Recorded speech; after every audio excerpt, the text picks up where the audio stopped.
अरे भाभी किर का भइल बा? अरे भाभी एकदम ओकरा से होने सुनाओ ओकरा से हम परेशान हो बानी। ओकरा के घर से निकाला तो जल्दी। काहे निकाली? सुनी ना, पहले रवे कुछ गलती कर ले हो हम तो और सिंह निकल रहे जब आइली है दौड़न मारे खातिर। हम एकदम तबाह हो गइल। चलो ओकरा के समझावलो, ओकरा के तुरंत एजला निकाल के देखी, फेंकलो घर से। काहे फेंक हम देली? ना रखब। बिना कुछ बात जान ले। देखिए बबुआ जी, रौरा खुद चले ना आवेला, ठीक बा ना? रौरा उ गलती ना करेले, रौरा कइले ओकर में से कुटाइल होखम। अरे चलत नहीं छी। चलो हो।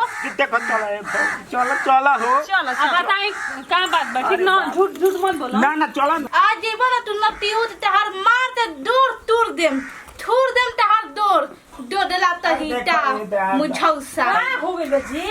हया दई काहे हो, काहे किसे पड़ू? ते चाहे दे लो सोच रे आ देखा तो एकर बोली। हाथ ना उठाओ देखिए एकर बोली, देखा का बात तो बताओ का